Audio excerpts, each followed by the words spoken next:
புலவர் அவர்கள் தான் யார் என்று நிறுவி உட்கார்ந்திருக்கிறார். பட்டிமண்டபத்தினுடைய ஒரு சுற்று முடிந்துவிட்டது. இரண்டாவது சுற்று ஆரம்பமாகிறது. மீண்டும் அறத்தில் நின்ற பரதனே இன்றைய இளையோர்க்கு எடுத்துக்காட்டாக பெரிதும் விளங்குகின்றவன் என்று சொல்வதற்காக நண்பர் மோகனசுந்தரம் அவர்கள் வருகிறார். நான் நினைக்கிறேன், இந்த போர் நடக்கிற நாடுகளிலே 2 நாடுகளுக்கும் சமாதான பேச்சுவார்த்தைக்கு சில பேரை அனுப்புவார்கள். பேசுகிறவர்கள் ரொம்ப கடுமையான உணர்வோடு இருந்து பேசுவார்கள். அந்த வேலைக்கு நம்முடைய மோகனசுந்தரத்தை அனுப்பலாம் என்று நினைக்கிறேன். இவர் போனால் எதிரியும் நண்பனாகி சிரித்து மகிழ்வான் என்று நான் நினைப்பதுண்டு. இப்பொழுது அவர் பேசுவார். சாதாரணமாக கம்பன் கழகத்தில் பேச வரும்போது மட்டும் லைட்டாக ஜுரம் இருக்கும், எனக்கு பார்த்து பேசுகிறான்னு. ஆனால் இன்றைக்கி உண்மையிலேயே ஜுரம். எனக்கு 7 நிமிஷம் சொல்லியிருக்காங்க, எப்படி 5 நிமிஷத்தில் பெல் வச்சுருவாங்க. நடுவர் அவர்களே, உங்களை மாதிரி அதிர்ஷ்டசாலியை நான் பார்த்ததில்லை. நான் கூட நிறைய நாடு போகிறேன். ஜான் அளவுக்கு ஜீன் கிழிஞ்ச பாப்பாவை நான் பார்த்ததே இல்லை. எல்லாம் ஃபுல்லாக தான் வருது. அது ராசி இல்லை, வேறு நீங்கள் துறவியாக போகிறேன்றீங்க. பார்த்து யோசிச்சு செய்யுங்க. நடுவர் அவர்களே, ஒரு சின்ன வேண்டுதல். ஒன்றும் இல்லை, இந்த கும்பகர்ணனுக்கு உடனேயாக டிசி கொடுத்து அனுப்பிச்சிருங்க. ஏன்னா தலைப்புக்கு சம்மந்தம் இல்லாத ஒரே கேரக்டர் அவன் தான். தலைப்பு வந்து நன்றியா. இன்றைய இளைஞர்களுக்கு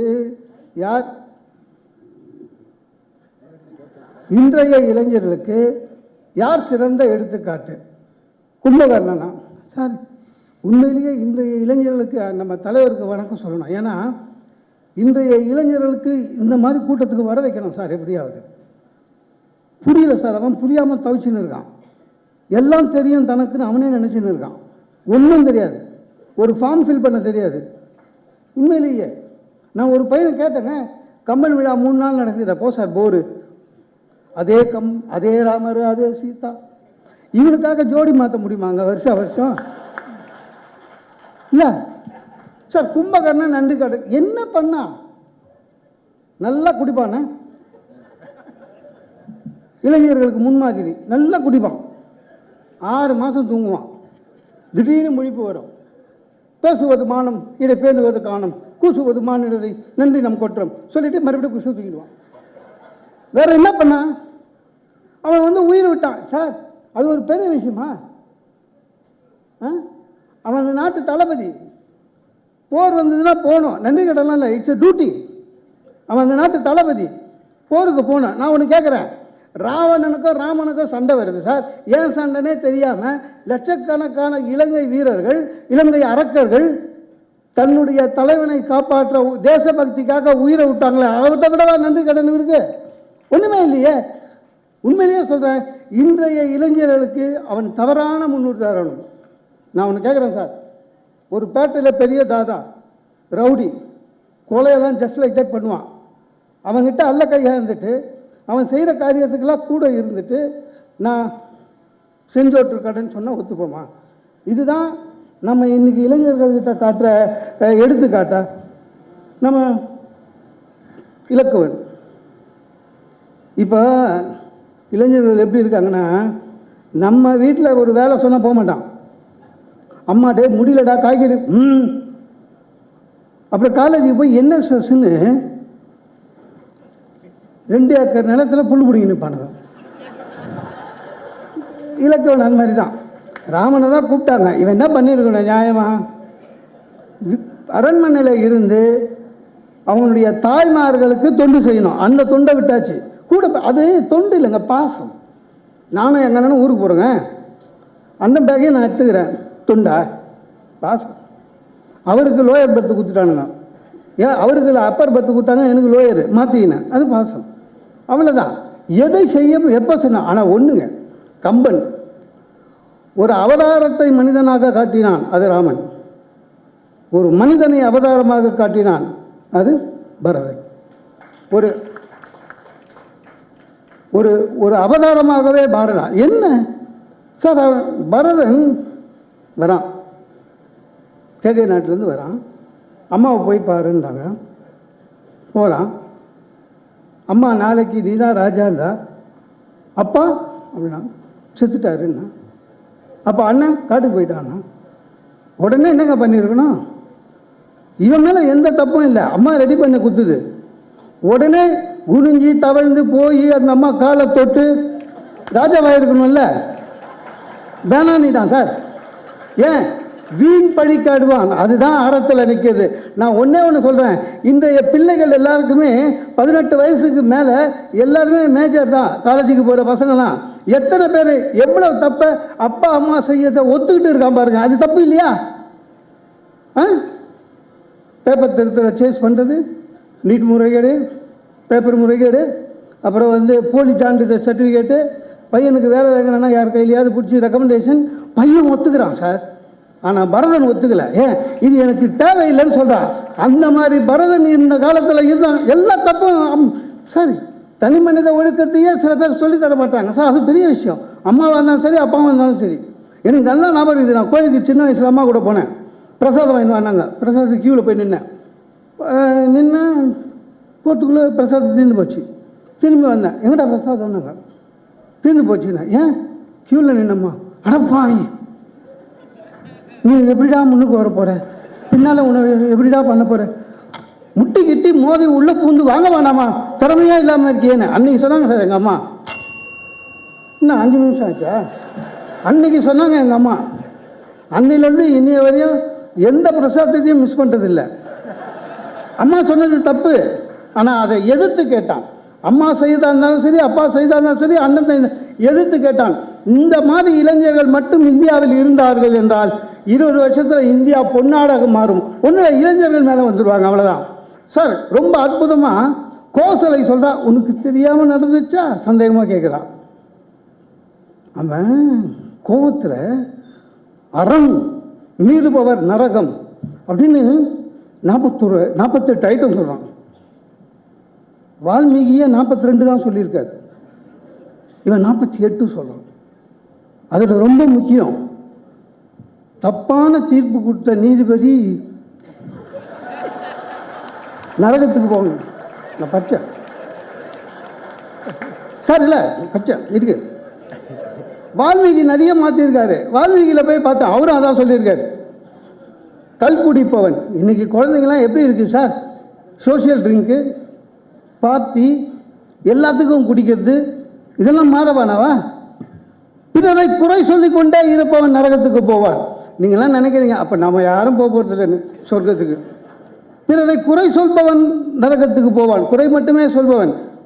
ஆமாம், இன்றைக்கி பசங்க பாருங்கள், சிலபஸ் சரியில்லைன்றான், சிஸ்டம் சரியில்லைன்றான், பாஸ் பண்ணவெல்லாம் விட்டுட்டான்.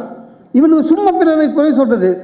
நல்ல விஷயங்களை ஒரு சார், ராமாயணத்திலேயே ராமன் வாயால் உத்தமன் என்று போட்டப்பட்ட ஒரே கேரக்டர் பரதன் மட்டும்தான். இந்த உத்தமனுக்கு அர்த்தம் வேற.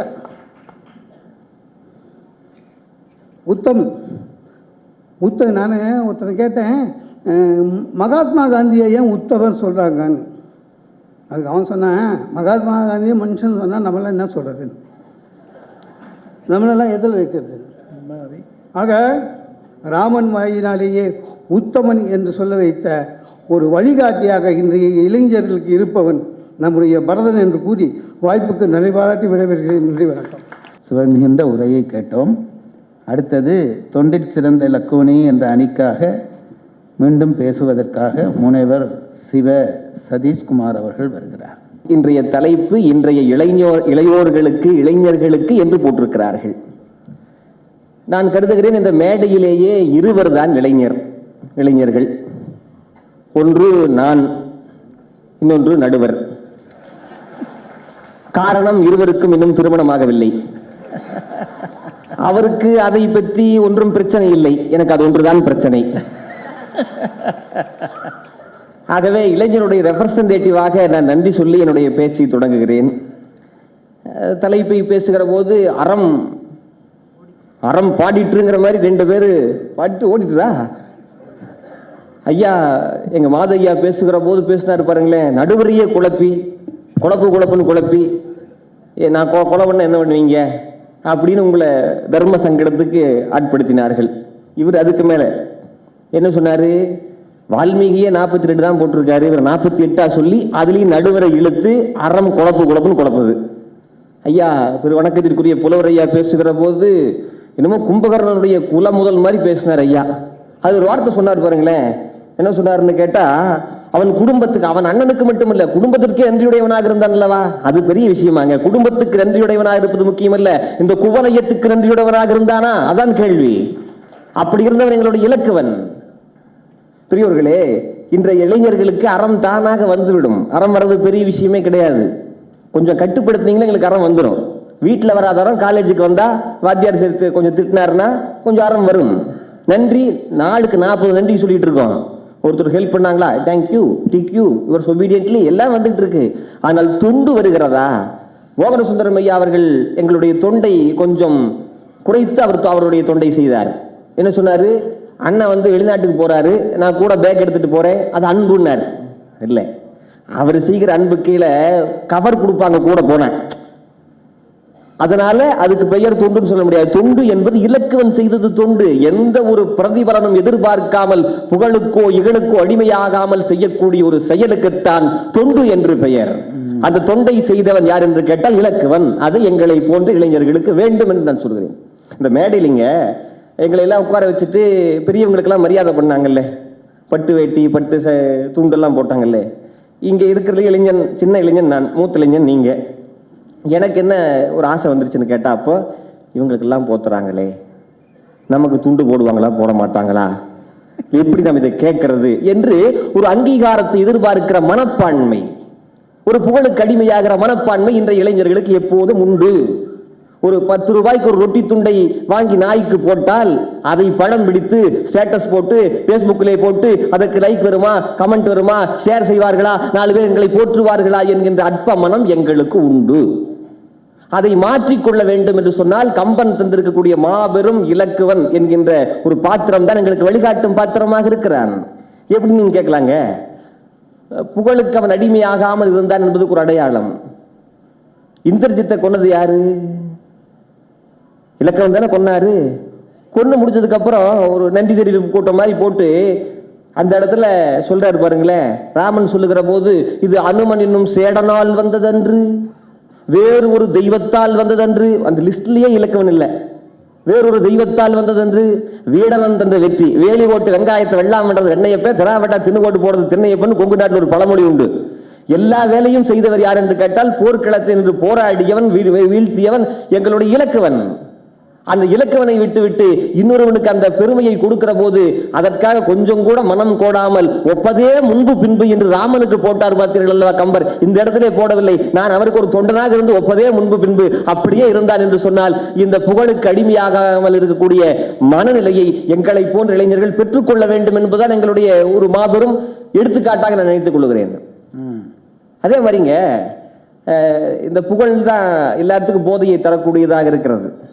அந்த புகழ் என்கின்ற ஒன்று. அதுக்கு அடுத்து இந்த இலக்கவனிடத்திலிருந்து நாங்கள் தெரிந்து கொள்ள வேண்டிய ஒன்று, பெரும்பான்மையாக அவன் கோபப்பட்டான் என்று நாம் படிக்கும் போது தெரிகிறது. என்னடா எல்லா இடத்துலையும் கோபப்பட்டிருக்கேன் அப்படின்னு நானும் பார்த்தேன். ஆனால் எந்த இடத்தில் கோபப்படக்கூடாதோ, கோபப்பட வேண்டுமோ அந்த இடத்தில் கோபப்படாமல் இருந்து எங்களுக்கெல்லாம் வழிகாட்டுகிறான் இலக்குவன். எப்படின்னு கேட்கலாம். ராமன் மான பிடிக்கி போயிட்டார்.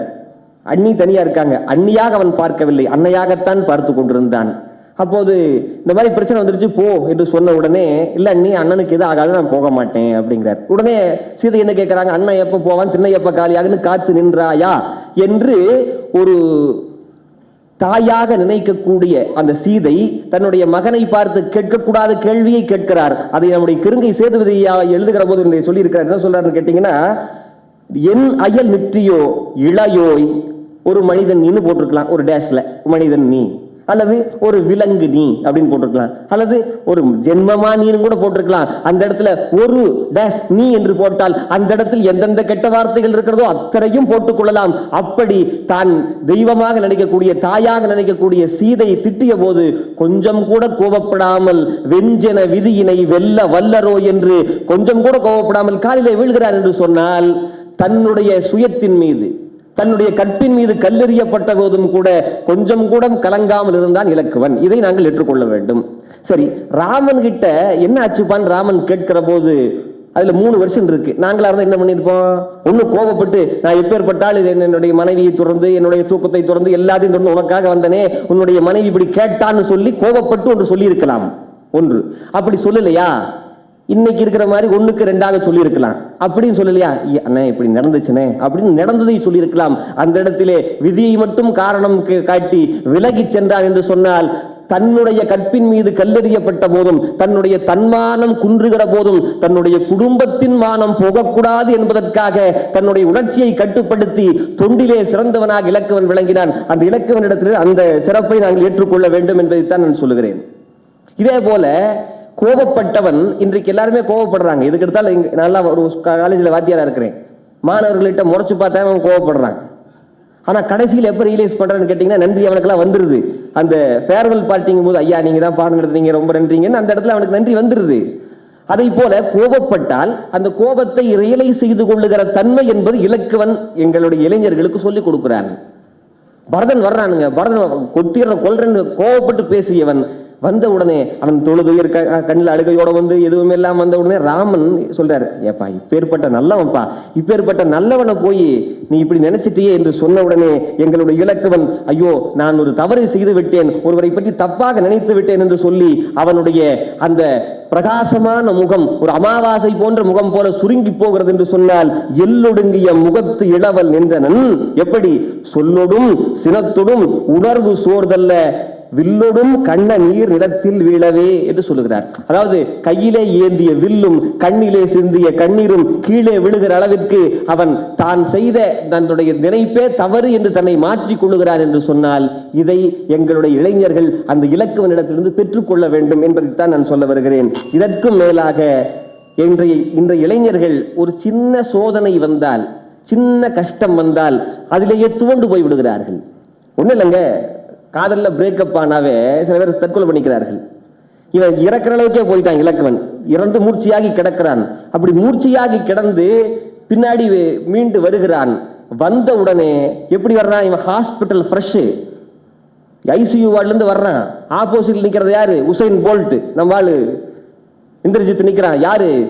விரல் வீரர்கள் என்று சொல்லி விரல் விட்டால் அந்த வீரர்களுக்கு முன்னாடி வந்து இருக்கக்கூடிய வீரமுடையவன் எங்களுடைய இந்திரஜித். அந்த இந்திரஜித்தை கொன்று வீழ்த்துகிறான் என்று சொன்னால், தான் ஒரு சோதனை இருந்தாலும் அந்த சோதனையை கடந்து சாதனையாளனாக மாற வேண்டும் என்கின்ற ஒன்றை எங்களுடைய இளைஞர்களுக்கு இலக்குவன் சொல்லிக் கொடுக்கிறான். நடுவர் அவர்கள் எங்களுடைய தலைமையை பொறுப்பேற்றிருக்கக்கூடிய விஜயசுந்தரி அம்மா அவர்களிடத்தில் ஒரு கேள்வியை கேட்டார்கள். இலக்குவன் கடைசியிலே என்ன பெற்றான்? எல்லாம் தொண்டெல்லாம் செஞ்சான், என்ன கிடைத்தது, விடை கிடைத்தது என்று கேட்டீர்கள். உண்மையிலேயே வள்ளுவர் சொல்வதை போல வையத்துள் வாழ்வாங்கு வாழ்பவன் வானுரையும் தெய்வத்துள் வைக்கப்படும் என்று சொல்வார்கள் அல்லவா? அதை போல ராமனால் எனக்கு தெய்வம் போன்றவன் என்று சொல்லுகிற அளவிற்கு அவன் தெய்வ நிலை அடைகிறான். எப்படி என்று கேட்டால், அவன் இறக்கிற தருவாயிலே, இறந்து கிடக்கிற தருவாயிலே எங்களுடைய ராமன் எப்படி அழுதான் என்று கேட்டால், தாயோ நீயே, தந்தை நீயே, தவம் நீயே, சேயோ நீயே, தம்பியும் நீயே, திரு நீயே என்றெல்லாம் சொல்லிவிட்டு அப்பா இறந்தார். எந்த இறந்தான்? என்றும் இருந்தேன், தனி அல்லேன். அந்த இடத்துல ஒரு வார்த்தையை போடுகிறான், கந்தன் என்று இருந்தேன். எப்படி தேவர்களுக்கு துன்பம் வந்த போது எல்லாமல் ஆறுமுகப் பெருவான் வந்து சூரசம்காரம் செய்து நன்மையை கொடுத்தாரோ, அதை போல எனக்கு துன்பம் போது கடவுளாக கந்தனாக வந்தவன் நீதான் என்று ராமனே சொல்லுகிறான் என்று சொன்னால், எந்த ஒன்றையும் எதிர்பார்க்காமல் நாம் செயலுக்காக செய்தால் நாம் கண்டிப்பாக கடவுள் நிலையை அடையலாம். வையத்துள் வாழ்வாங்கு வாழ்பவன் வானுரையும் தெய்வத்துள் வைக்கப்படும் என்பது இலக்கணம் என்று சொன்னால், அதற்கு எடுத்துக்காட்டும் இலக்கியமாக திகழக்கூடியவன் இலக்குவன். அந்த இலக்குவன் தான் எங்களுக்கு இலக்கு அவன் என்று சொல்லி வாய்ப்புக்கு நன்றி கூறி விடைபெறுகின்றேன். நன்றி, வணக்கம். சதீஷ்குமார் அவர்கள் நல்லபடி வாதிட்டார்கள். சீக்கிரமாக அவர்களுக்கு திருமணமாக வேண்டும் என்று வாழ்த்துகிறேன். அடுத்ததாக நன்றியில் சிறந்த கும்பகர்ணனி என்ற அணியின் சார்பாக ஆழமாகவும் தெளிவாகவும் பேசத்தக்க முனைவர் ருக்மணி அவர்கள் இப்பொழுது வருகிறார். இன்றைய இளைஞர்கள் எப்படி இருக்கின்றார்கள், அவர்களுக்கு எடுத்துக்காட்டாக இருக்கக்கூடிய கதாபாத்திரம் ராமாயணத்தில் யார்? அப்ப இன்றைய இளைஞர்கள் எப்படி இருக்கின்றார்கள்? அவர்கள் அதுல இன்னொரு கேள்வி இருக்கு. இப்போ 2 அணியும் பேசுனது, விஜயசுந்தரி சொன்னாங்க எல்லாருமே வந்து எங்களுக்கு டிசி கொடுத்துடணும்னு சொன்னாங்க. முதல்ல மாது அண்ணன் சொன்னார், விஜயசுந்தரி அவர்கள் சொன்னாங்க, அடுத்து பேசின தம்பிகள் 2 பேருமே கூட அப்படித்தான் சொன்னாங்க. கும்பகர்ணன் தேவையில்லை, கும்பகர்ணன் தேவையில்லை அப்படிங்கிற மாதிரி. கும்பகர்ணன் தேவையா இல்லையா என்பதை நான் இப்பொழுது நிறுவுகின்றேன். நடுவர் பெருந்தகை அவர்களே, இன்றைக்கு இருக்கக்கூடிய இளைஞர்கள் விஜயசுந்தரி பேசியது போல் அவன் என்ன நினைக்கின்றானோ அவனுக்கு தேவையான கதாபாத்திரத்தை நாம் அவனுக்கு அறிமுகப்படுத்த வேண்டுமா, அல்லது அவனுக்கு சரியானது எதுவோ, இன்றைக்கு இருக்கின்ற இளைஞர்கள் செல்லுகின்ற பாதை அவர்களை சரியான பாதையில் திருத்தி அவர்களுக்கு சரியான கதாபாத்திரத்தை அறிமுகப்படுத்த வேண்டுமா? இதுதான் நான் இப்போ உங்களுக்கு ஒரு கேள்வியாக வைக்கிறேன். இன்னொன்று, கும்பகர்ணனை தூக்கிடணும், கும்பகர்ணன் தேவையில்லை, அவன் தூக்கத்துக்காகவே எடுத்துக்காட்டாக சொல்லப்படுவோன்னு மோகன சுந்தரம்லாம் சொன்னார். அவர் இல்லை, இப்போ அவர் இருந்திருந்தால் அவருக்கு ஒரு கேள்வி கூட வச்சிருக்கலாம். ஆனால் பதில் சொல்ல போகிறதில்ல, இருந்தாலும் அவங்க சொன்னாங்கங்கிறதுக்காக. யாருக்கு நன்றி உடையவனாக இருக்க வேண்டுமோ அவர்களுக்கு நன்றியுடையவனாக இருக்கின்றார்கள் இளைஞர்கள் விஜயசுந்தரி சொன்னாங்க. ஆனால் யாருக்கு என்னன்னு எதுவுமே சொல்லலை, எல்லாம் போகட்டும்.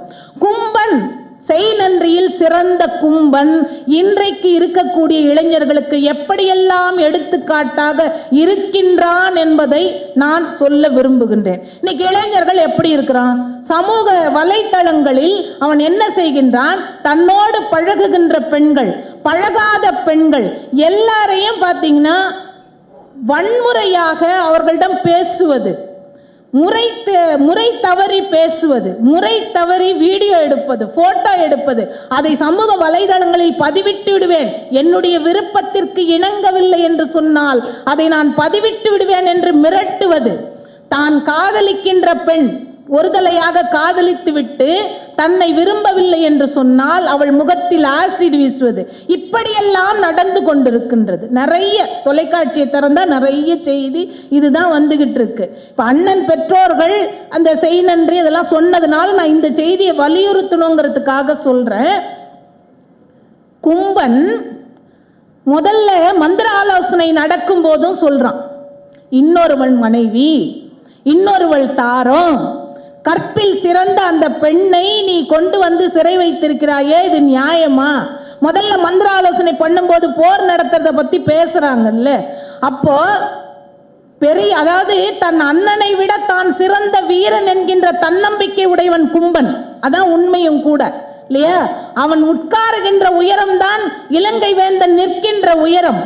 அது அளவு தோற்றத்தினால் மட்டுமல்ல, வீரத்தினாலும். என்னை வென்றுளார் எனில் உன்னையும் வெல்வது உறுதின்னு சொல்லக்கூடிய அளவில் தன் வீரத்தின் மீது அளவில்லாத நம்பிக்கை கொண்டவன் கும்பன். அப்படிப்பட்டவன் அறமில்லாத இந்த போரை நடத்தக்கூடாது என்று தன் அண்ணனுக்கு அறிவுரை சொல்லுகின்றான். அதற்கு அடிப்படையாக அவன் எடுத்துக்கொள்வது, இன்னொருவள் தாரத்தை நீ வீட்டில் உன்னுடைய அரண்மனையிலோ உன்னுடைய அந்த அசோகவனம் உன்னுடைய நாட்டிலோ நீ வைத்திருப்பது தவறு என்று அவன் எடுத்து காட்டுகின்றான் இல்லையா? அது என்னன்னா, ஒரு பெண் தனியாக இருப்பது